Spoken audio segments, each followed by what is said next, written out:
Essays on the Theory of Numbers by Richard Dedekind. Chapter 1, Continuity and Irrational Numbers. Section 4, Creation of Irrational Numbers. From the last remarks, it is sufficiently obvious how the discontinuous domain R of rational numbers may be rendered complete so as to form a continuous domain. In Section 1, it was pointed out that every rational number A affects a separation of the system R into two classes such that every member A sub 1 of the first class A sub 1 is less than every number A sub 2 of the second class A sub 2. The number A is either the greatest number of the class A sub 1 or the least number of the class A sub 2.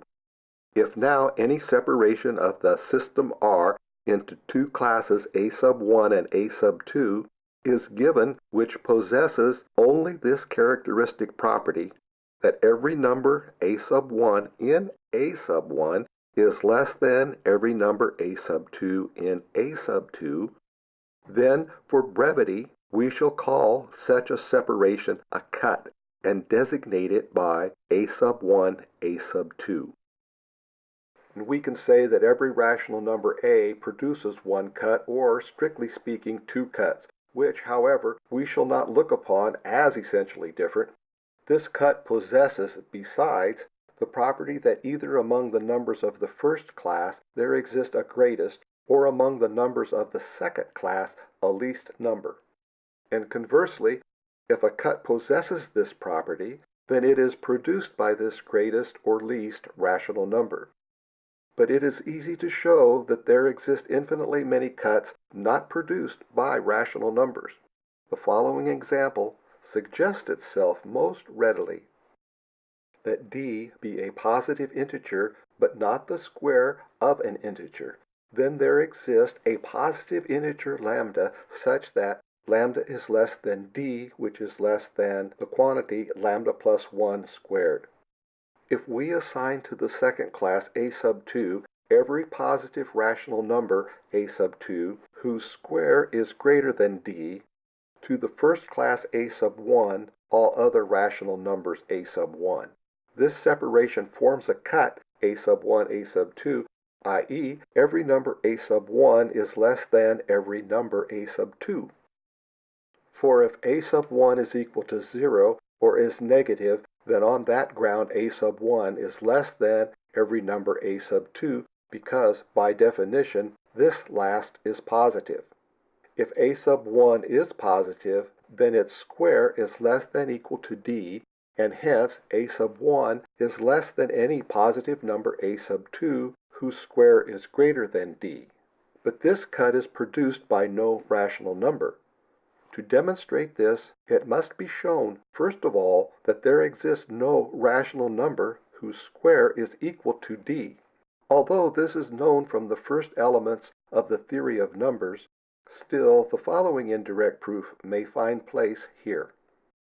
If there exists a rational number whose square is equal to d, then there exist two positive integers, t and u, that satisfy the equation t squared minus d times u squared equals 0, and we may assume that u is the least positive integer possessing the property that its square, by multiplication by d, may be converted into the square of an integer t. Since evidently lambda u is less than t is less than the quantity lambda plus 1 times u, the number u prime equal to t minus lambda u is a positive integer certainly less than u. If further we put t prime equal to d times u minus lambda times t, t prime is likewise a positive integer, and we have t prime squared minus du prime squared equal to the quantity lambda squared minus d times the quantity t squared minus du squared is equal to 0, which is contrary to the assumption respecting u. Hence, the square of every rational number x is either less than d or greater than d. From this, it easily follows that there is neither in the class A sub 1 a greatest or in the class A sub 2 a least number. For if we put y equal to x times the quantity x squared plus 3d divided by the quantity 3x squared plus d, we have y minus x is equal to 2x times the quantity d minus x squared divided by the quantity 3x squared plus d. And y squared minus d is equal to the quantity x squared minus d to the third power divided by the quantity 3x squared plus d squared. If in this we assume x to be a positive number from the class A sub 1, then x squared is less than d, and hence y is greater than x and y squared is less than d. Therefore y likewise belongs to the class A sub 1. But if we assume x to be a number from the class A sub 2, then x squared is greater than d, and hence y is less than x, y greater than 0, and y squared greater than d. Therefore y likewise belongs to the class A sub 2. This cut is therefore produced by no rational number. In this property that not all cuts are produced by rational numbers consists the incompleteness or discontinuity of the domain R of all rational numbers. Whenever then we have to do with a cut A sub 1, A sub 2 produced by no rational number, we create a new and irrational number alpha, which we regard as completely defined by this cut A sub 1, A sub 2, and we shall say that the number alpha corresponds to this cut, or that it produces this cut. From now on, therefore, to every definite cut there corresponds a definite rational or irrational number, and we regard two numbers as different or unequal always and only when they correspond to essentially different cuts.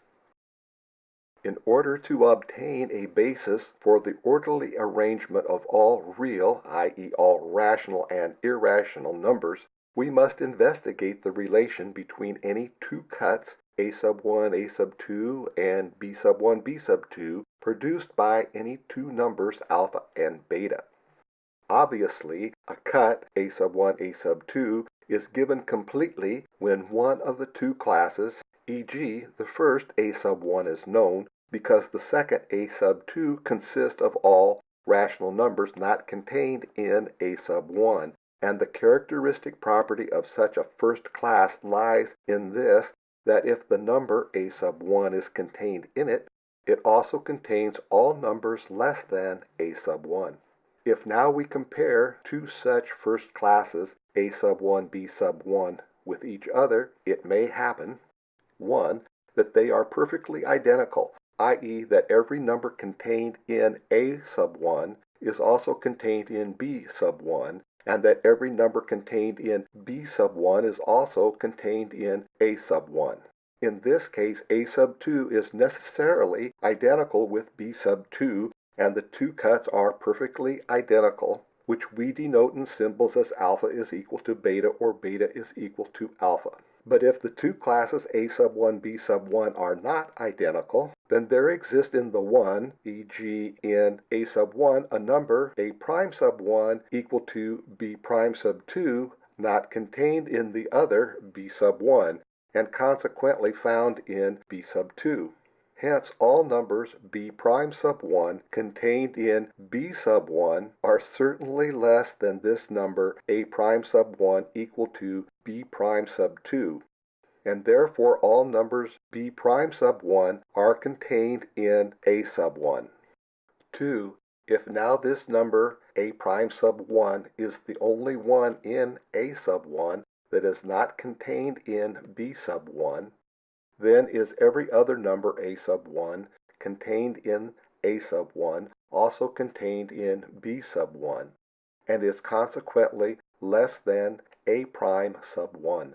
i.e. a prime sub 1 is the greatest among all the numbers a sub 1, hence the cut a sub 1, a sub 2 is produced by the rational number a equal to a prime sub 1 equal to b prime sub 2. Concerning the other cut b sub 1, b sub 2, we know already that all numbers b prime sub 1 in b sub 1 are also contained in a sub 1 and are less than the number a prime sub 1 equal to b prime sub 2, which is contained in b sub 2.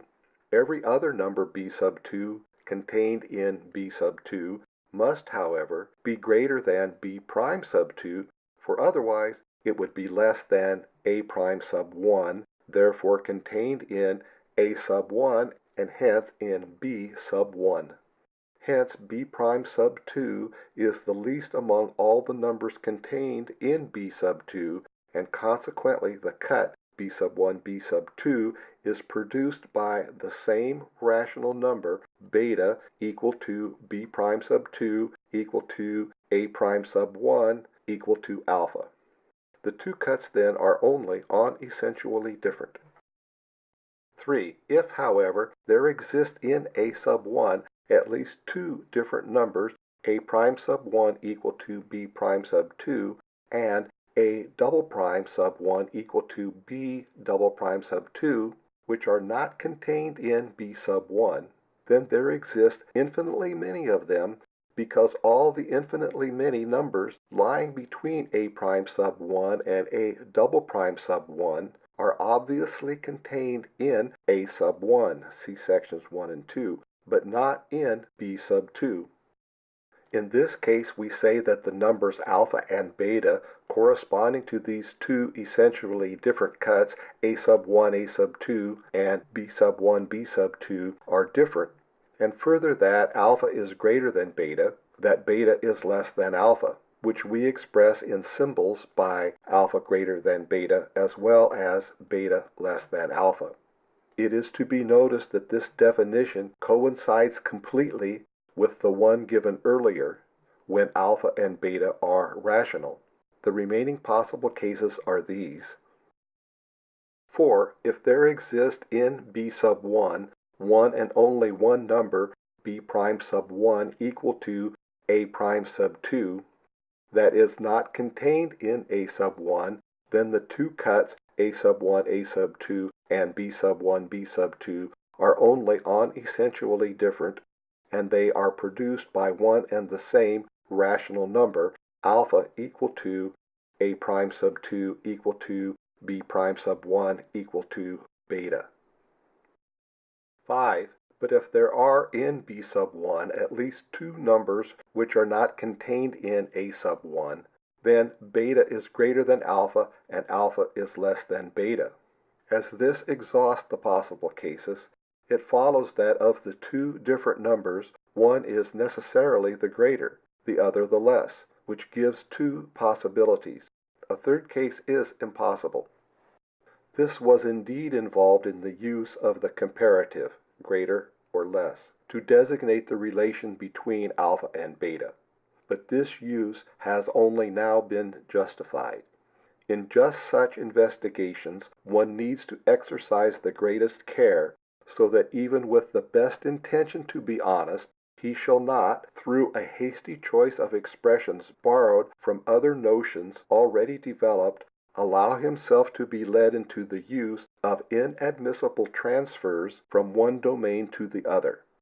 If now we consider again somewhat carefully the case alpha greater than beta, it is obvious that the less number beta, if rational, certainly belongs to the class a sub 1. For since there is in a sub 1 a number a prime sub 1 equal to b prime sub 2, which belongs to the class b sub 2, it follows that the number beta, whether the greatest number in b sub 1 or the least number in b sub 2, is certainly less than or equal to a prime sub 1, and hence contained in a sub 1. Likewise, it is obvious from alpha greater than beta that the greater number alpha, if rational, certainly belongs to the class b sub 2, because alpha is greater than or equal to a prime sub 1. Combining these two considerations, we get the following result. If a cut is produced by the number alpha, then any rational number belongs to the class A sub 1 or to the class A sub 2, according as it is less or greater than alpha. If the number alpha is itself rational, it may belong to either class. From this we obtain finally the following. If alpha is greater than beta, i.e., if there are infinitely many numbers in A sub 1 not contained in B sub 1, then there are infinitely many such numbers that at the same time are different from alpha and from beta. Every such rational number C is less than alpha because it is contained in A sub 1, and at the same time it is less than beta because contained in B sub 2. Essays on the Theory of Numbers. This book was written by Richard Dedekind, translated by Wooster Woodruff Bremen, University of Michigan, published by Open Court Press, 1901. It is being read by Jim Renholt, with programming and illustrations by Jim Renholt, 2019. Thank you for listening.